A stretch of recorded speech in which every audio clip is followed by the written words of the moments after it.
Parece que no. No cambia tanto. Bien. Hola, hola, ¿qué tal? ¿Cómo están el día de hoy? Ya los he dejado descansar algo de tiempo y ahora estamos de regreso nuevamente. En un momentito más vamos a iniciar nuestras clases online. El día de hoy vamos a ver el tema de diabetes y obesidad, pero vamos a verlo desde la parte práctica, un caso clínico que vamos a ahorita resolver. Damos unos, ¿quién esté? Yo no espero más que 5 minutitos acá. Acá pues van a escuchar un ratito y después pues ya nos desconectamos para seguir resolviendo nuestro caso clínico. ¿Sale? Durante estos días les voy a estar compartiendo un poquito acerca de los videos que vimos en este curso, en este taller. El primer taller de nutrición clínica pediátrica que se hace por parte de la Asociación de Médicos del Hospital Infantil de México, en el cual tuvimos la oportunidad de revisar varios temas que me parecieron muy interesantes y que se los voy a compartir de lo que vimos, toda esta parte de cómo hacer, de lo que yo recuerdo. Ya grabé algunos videitos, ya pedí la autorización de algunas compañeras, me falta alguna otra por ahí para que pueda yo compartírselos. Y lo que a mí me gustó de esa parte, ¿no? Yo creo que con la parte de Isela, la maestra Isela Núñez, nos dio la plática de cómo iniciar el soporte nutricional en el paciente crítico, ¿no? ¿Cuáles son los puntos que debemos de tomar en cuenta para iniciar ese apoyo nutricional? Y también la importancia de las proteínas en cuanto a la alimentación, porque muchas de las veces como que damos más prioridad a los azúcares o a las soluciones glucosadas, y algo que me parecía importante, dice, ¿por qué no tomamos en cuenta las proteínas? ¿Por qué no iniciar directamente con una dieta polimérica o en este caso quizás con ya una dieta blanda, ¿no? Va a depender muchísimo del tipo de paciente que tengamos enfrente. Y eso fue lo que a mí me llamó muchísimo más la atención en esta parte de poderlo escuchar, ¿no? Y ya pues ahora sí que de la experiencia de las compañeras que ya llevan muchísimos años haciendo esto, y me pareció importante ese punto de vista. También la otra parte que podemos ver, la transición, cómo hacer esa transición del paciente que está alimentado por sondas de alimentación y posteriormente lo pasamos a sondas a vía oral, ¿no? ¿Qué tomar en cuenta y en qué momento hacer esa transición? O sea, ¿qué evaluar en cada uno de esos pacientes? Déjame por acá, ahorita sigo platicando. Hola, hola Karen, ¿cómo estás? Buenas tardes. Hola, buenas tardes. Muy bien, gracias. Sí. Muy bien, gracias. Y ahorita esperamos 2 minutitos y ya. Entonces acá estoy platicando con los del TikTok, pero ya aquí estoy. Okay. Sí. Ajá. Y justamente veíamos esa transición. ¿Qué factores hay que tomar en cuenta para hacer esa transición de aquellos pacientes que están alimentados con sondas de alimentación, de una gastrostomía, una sonda nasogástrica, que son algunas de larga permanencia? Y cómo hacer, qué tomar en cuenta para hacer ese cambio, que a final de cuentas es como si aprendieran nuevamente a comer, porque justamente hay veces se pierde esa habilidad. Justamente nos comentaba también otra compañera por ahí que me pareció muy importante el punto. Dice, la alimentación se aprende, es una habilidad que se aprende. Qué curioso, ¿no? Yo pensaría que era algo nato, ¿no? Así como que pues ya te ponen ahí el alimento y comes. Pero fíjate, aquí también te cambia muchísimo el panorama porque te das cuenta que toda esa conducta es aprendida, pero ¿quién nos la enseña? A mí fue lo que me llamó la atención. Justamente nos la enseñan nuestros padres. ¿Y cuáles son esos hábitos y esas conductas que vamos a aprender a través de esas dos vertientes que son nuestros padres de familia? Entonces eso también, algo que me gustó. Y que más vimos por ahí y todo lo que es lo nuevo en errores innatos del metabolismo, qué hacer cuando tenga pautas para evitar los ayunos en ese tipo de pacientes. Ahí nada más me falta pedir una autorización con ella, con la compañera que dio ese tema, porque también le grabé algunos parrafitos que me gustaron y que dije, esto es bueno para de pronto hasta una consulta rápida o saber qué hacer en cada una de esas situaciones. Entonces, ahí y los voy a ir compartiendo durante esta semana o A veces déjenme los edito y ya para poderlos compartir nuevamente con ustedes, ¿sale? Pues vamos a empezar, pues ahora sí que vamos a empezar la clase por este lado. Y pues ya si nos quieren acompañar un ratito, por lo menos escuchando, pues adelante. Pues vamos a empezar, Karen, ¿qué te parece? El día de hoy vamos a ver el tema de diabetes y... diabetes, dijimos, y obesidad. Ay, es que me quedé pensando, dije, ¿qué va a haber? Ok. Un poquito de introducción, vamos a hacer un caso clínico, déjame por aquí lo tengo.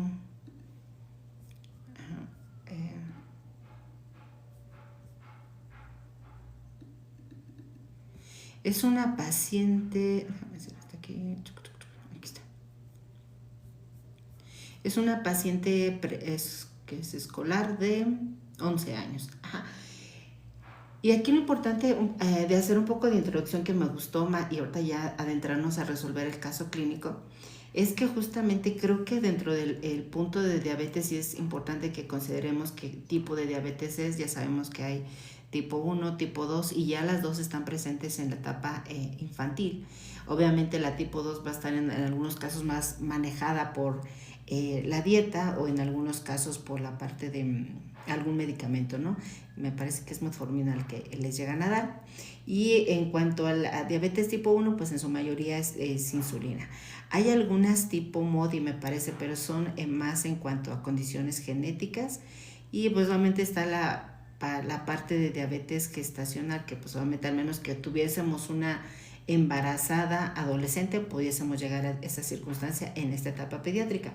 Aquí lo importante que yo puedo recalcar es que sí, el diagnóstico de la enfermedad lo va a tener que hacer el médico endocrinólogo, porque de pronto ellos como que ponen todavía probable diabetes tipo 1, pero dentro de todo ese abordaje que ellos hacen, buscan identificar cuál es si realmente es de acuerdo, mandan a hacer por ahí un estudio de si hay cierto tipo de anticuerpos que estén destruyendo estas células, y de ahí en base a eso ya identifican qué tipo de diabetes es. Y por ahí también de pronto se mencionaba una tipo 5 que hace poco revisé en algún live que comentábamos, pero se relaciona más con procesos de desnutrición, algo así, un paciente muy desnutrido. No me ha tocado en alguna circunstancia así. O también tenemos la otra, ahorita me acordé de la otra, por efecto de algún medicamento. Por ejemplo, algunos de los medicamentos que se utilizan para el tratamiento de cáncer y también para el paciente con el otro que ocasiona cáncer y VIH. Son los retrovirales, son las dos situaciones que de pronto por el tipo de medicamentos que se usa para el tratamiento de la enfermedad llega a ocasionar ese tipo de resistencia a la insulina y pueden evolucionar a una diabetes donde haya la necesidad de la necesidad de aplicar insulina. Ajá. Y ese es en cuanto al...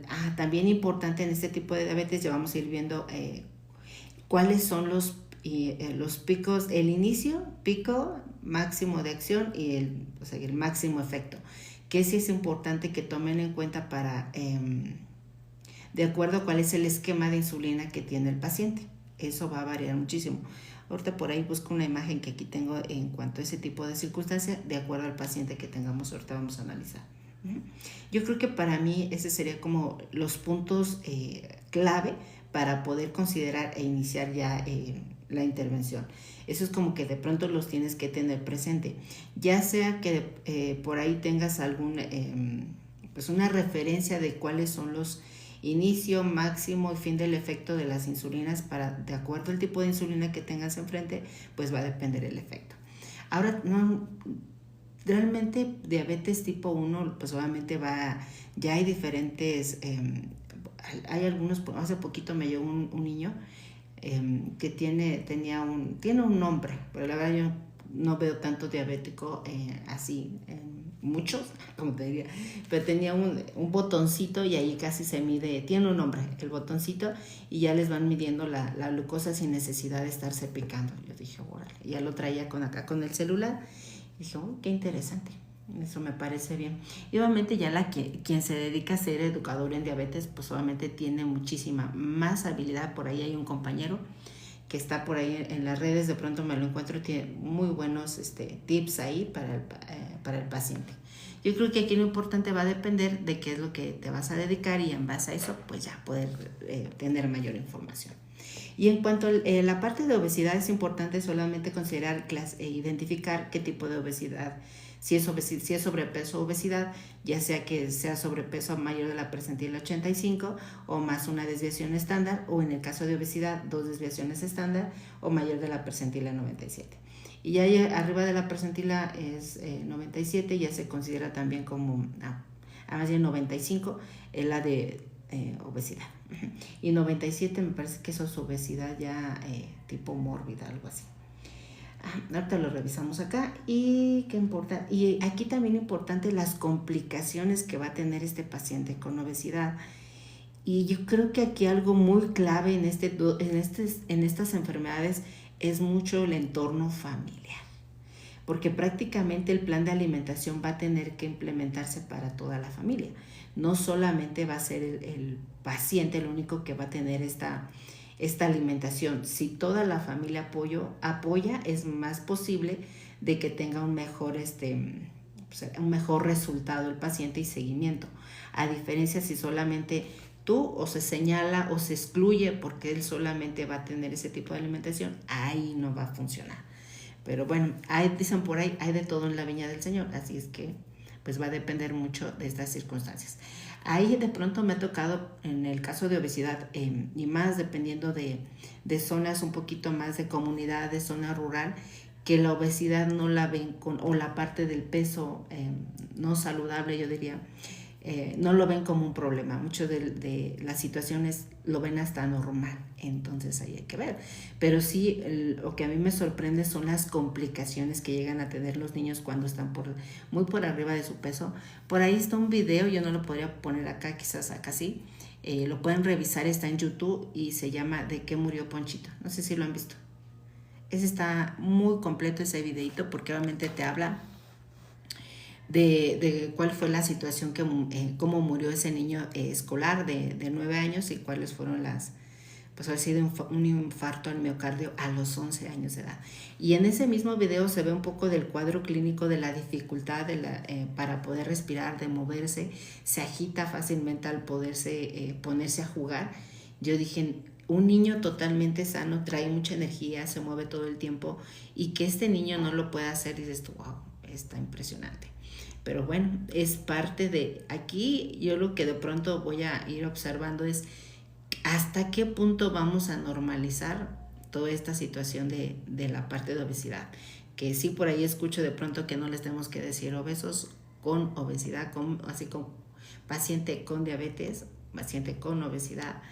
Pero digo, wow, no sé, ahí de pronto decían que para el 2050, no sé, cerca del 90% de la población iba a tener problemas de sobrepeso u obesidad, pero quién sabe si igual hasta el 2050 y eso no se refleje hasta antes de esos años, porque realmente algo que de pronto a mí me sorprende es que ya es como que normal ese punto, y no sé a dónde nos vaya a llevar. Y aquí la parte del entorno, lo que implica esa parte de no darte cuenta de todas esas conductas que de forma inconsciente te llevan a ingerir alimentos con mayor densidad energética. Ya por ahí justamente lo que vimos en esta parte del tallercito del mismo curso de nutrición clínica que acabamos de terminar esto el día de ayer, y había el tema de obesidad, y justamente nos comentaba la compañera que es como realmente valorar al paciente, y van a ser muchas es una actividad dentro de todo un equipo interdisciplinario para poder llevar un buen efecto, digamos un buen resultado en ese tipo de pacientes. Pero a mi parecer creo que aún hay mucho todavía que ver en ese tipo de contexto. Porque sí, obviamente está el endocrinólogo, el pediatra, el fisioterapeuta, el rehabilitador físico, la parte de psicología, porque todo ese tipo de especialistas, por el tipo de paciente que tiene ya muchas complicaciones, va a requerir de todo ese tipo de intervención. Pero ahora que hay que ver hasta qué punto el ambiente familiar, porque todos estos niños, todavía yo tomo a consideración el obeso, digo, el adolescente, que es prácticamente ese ya no le hace caso a los papás, digo, bueno, ese ya prácticamente va más para allá que para acá. Pero, por ejemplo, el preescolar, desde lactante todavía, porque nos ha tocado niños de 1 año con 20 kilos, que les decía de Alberto, de un niño de 4 años con 40 kilos, yo dije, wow, o sea, ¿qué pasó con los padres? Aquí hay lo que voy. Así como el niño desnutrido, que yo les decía, tanto la obesidad como la desnutrición. Ay, por cierto, no estoy grabando aquí, espérenme, ahorita me acordé de la compañera. Tanto la obesidad como la desnutrición son dos situaciones que hay problemas a nivel familiar. Hay un hogar disfuncional, ¿cuál? Pues hay que de pronto, va a depender mucho qué tanto esta mamá se abra a compartir todo lo que está pasando en ese momento. Pero imagínate, tan solo si no le hicieron caso, me ha tocado niños de 1 año, 2 años con síndrome metabólico. 2 años síndrome metabólico, cuando debe ser una circunstancia totalmente en etapas adultas. ¿Y por qué se está presentando en estas primeras etapas de la vida? Eso es medio, ay caray, eso sí preocupa, ¿no? Básicamente. Y obviamente hay que ver cómo es el entorno familiar, a qué se dedican los padres, quién es el cuidador de estos pequeños, y todo lo que es la etapa del lactante, el preescolar y el escolar. La responsabilidad de la alimentación es de los padres de familia, no son los niños. Los niños, yo les decía, yo al niño no le puedo decir, te voy a dar cierta cantidad de dinero para que compres tus alimentos y los prepares así y vas a comer a ciertas horas. No, aquí realmente quien decide qué comer y cómo preparar los alimentos son los padres de familia, no los niños. Y de pronto me llega a la consulta la mamá, no sé, de un niño de 3, 5 años y me dice, doctora, es que le dije que no se tome el refresco, es que, señalando al niño, pero aquí a lo que voy, ¿quién compró el refresco? ¿Quién lo hizo? Entonces, en este caso, pues son los papás. O uno u otro están en discusión porque esto sí, esto no, yo sí le doy esto, yo no le doy esto. Y también la otra parte de ahí son los abuelos. Los abuelos, pues obviamente dicen por ahí, lo que no hice con mis hijos lo voy a hacer con mis nietos. Realmente los consienten demasiado y de pronto también no hay esa parte de autoridad por parte de los padres de decir, ¿sabes qué? Estos son mis hijos, yo decido cómo alimentarlos, qué alimentos ofrecer, y ahí no hay esa comunicación para que cada quien se respete en esos roles. Y de pronto el abuelo, y muchas de las veces los abuelos se encargan pues ahora sí que del cuidado de los hijos, de sus nietos en este caso, y pues obviamente los van a consentir. Ahí también mucho que ver. En ese caso de Alberto, nuestro niño de 4 años, pues justamente era lo que hacían. Los abuelos eran quien se hacían cargo de él, los papás trabajaban todo el día, nada más iban por él por las noches, lo dejaban por la mañana. Alberto ya se iba pues a la parte del preescolar, llegaba a la casa de los abuelos lo alimentaban, pero obviamente daban mucha cantidad de azúcares, mucha cantidad de galletas pues azucaradas, y justamente ya por la noche llegaban los papás y ya se lo llevaban a su casa. Yo dije, wow, ¿qué pasa con todos estos niños? ¿Cuál va a ser dónde quedó la comunicación con los padres? No sé, es algo que de pronto me bota así la cabeza, porque dije, wow, si de por sí antes nosotros, al menos yo, mi mamá estuvo conmigo en casa o se dedicaba más al hogar y la veías, pues por lo menos te ibas a la escuela y regresabas, la veías, pero ahora de los niños que no ven a sus padres, no sé qué vaya a pasar. No sé cuál sea el entorno ahí, cuál vaya a ser la circunstancia, qué efectos va a tener a largo plazo el que los padres no estén 100% pues disponibles, o tan solo que se comuniquen con los hijos.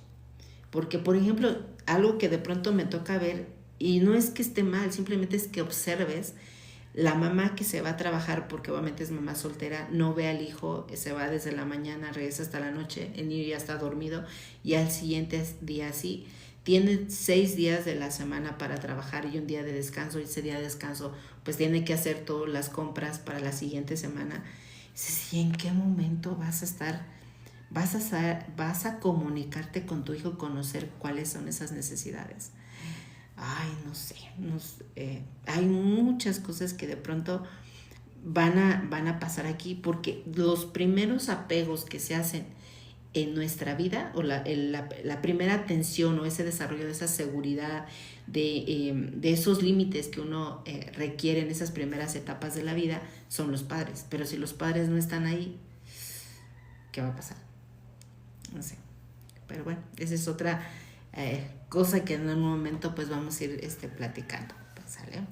Pues en ese contexto es un poquito nada más para abrir y tomar en cuenta ese tipo de consideraciones.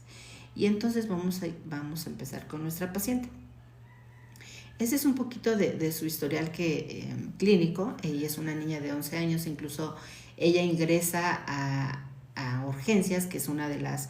Generalmente un paciente con diabetes, decían por ahí, ingresa no por diabetes, generalmente ingresa por una infección de vías respiratorias o una infección de vías urinarias, que justamente son circunstancias que conllevan a que se precipite el cuadro de diabetes, y ya estando en el hospital es cuando ya se diagnostica como tal la enfermedad, y es donde pues ya se empieza a hacer ese abordaje de qué tipo de diabetes tiene.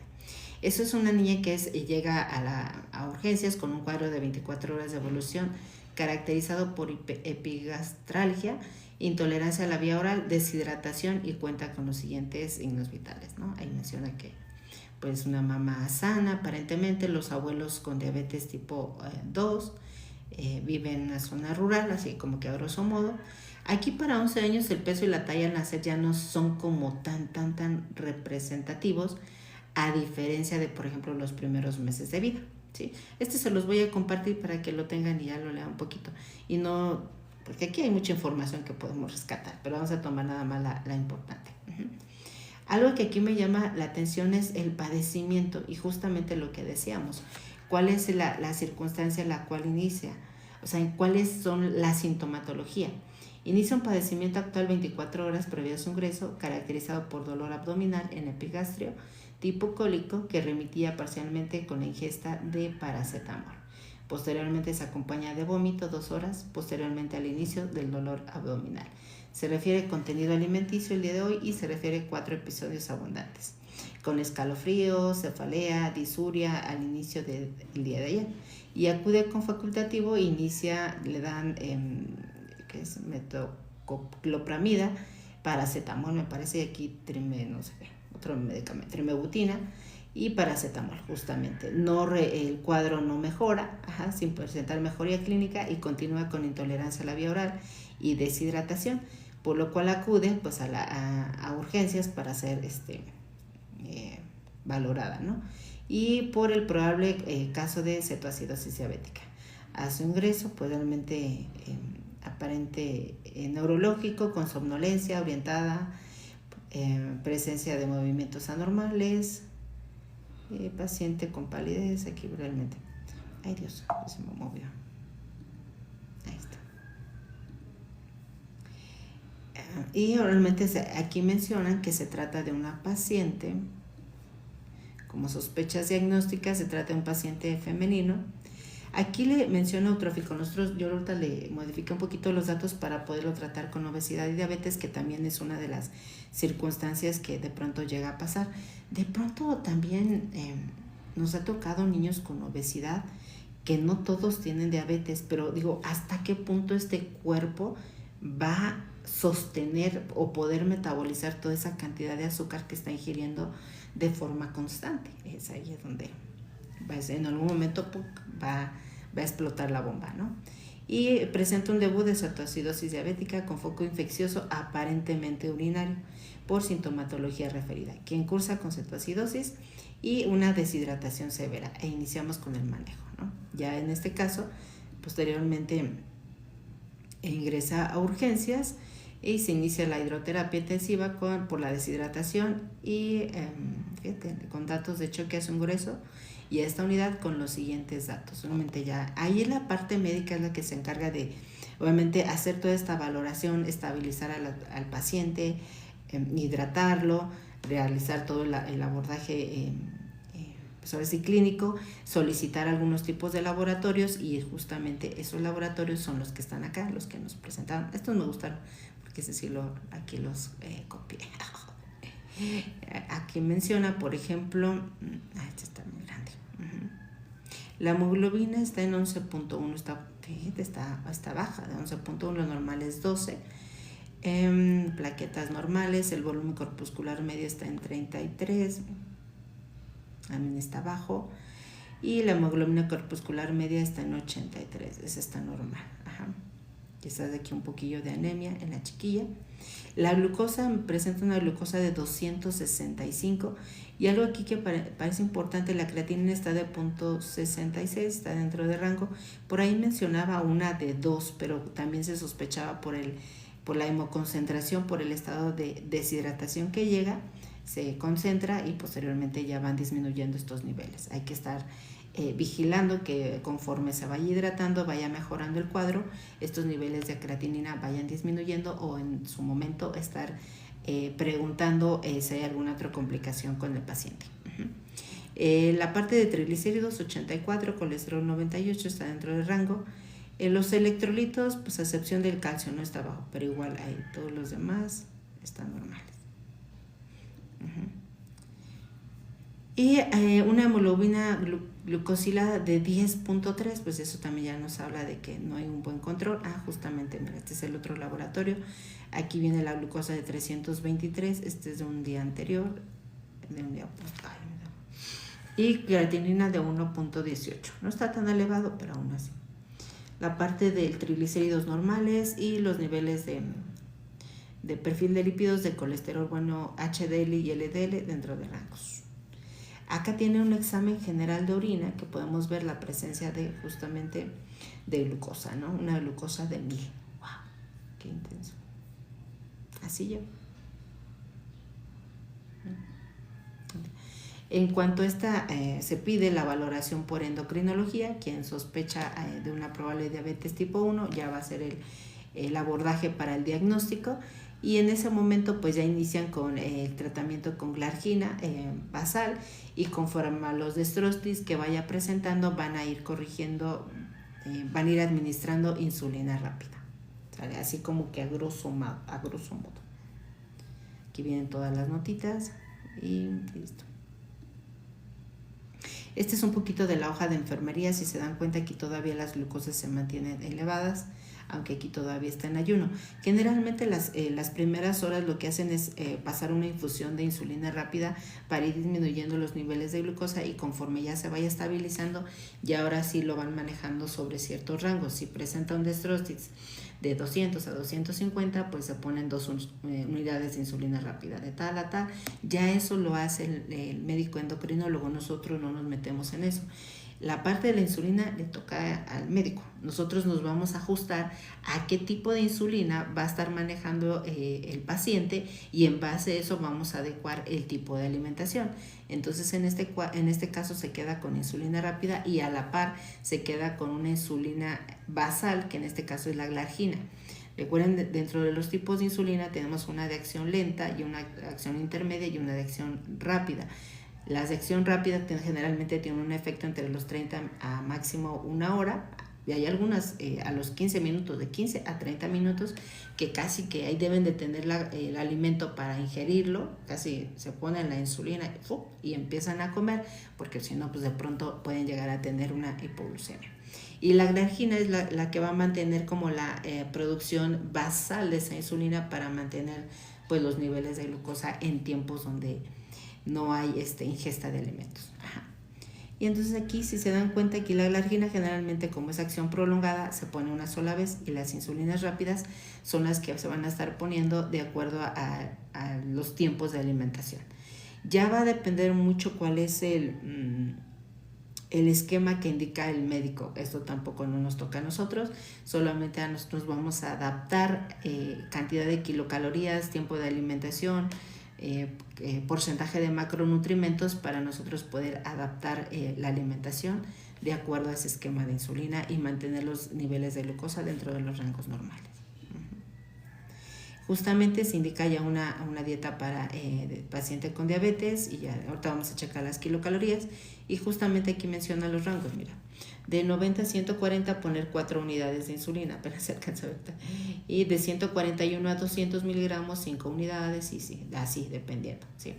Aquí lo importante de nosotros es estar evaluando cómo el alimento que se está ingiriendo el paciente, cómo lo va a estar metabolizando de acuerdo a estos niveles de glucosa, porque en ellos sí se toma una glucosa preprandial y después postprandial, y en este caso ya nos va a dar un panorama de cómo se está metabolizando toda esta cantidad de alimentos en el organismo.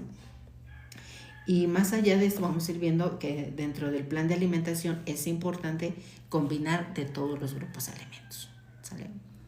Pues bueno, hasta aquí nos quedamos con ustedes y déjame ver. Y ahorita vamos a ver el recordatorio. Sale, chicos, pues hasta aquí un poquito de los adelantos que estamos viendo en las clases que tenemos en línea, enfocadas 100% en casos clínicos para hacerlo más dinámico, más práctico. ¿Sale? Por aquí ya les estaré compartiendo más información acerca de lo que vimos en este taller de nutrición clínica pediátrica para que sigan, pues ahora sí, teniendo acceso a esa información y pues a seguirla aplicando en cada una de nuestras áreas, ¿sale? Muchísimas gracias por su atención y nos vemos un poquito más tarde para platicar, a ver qué platicamos, ¿sale? Gracias, nos vemos, bonita tarde, bye bye.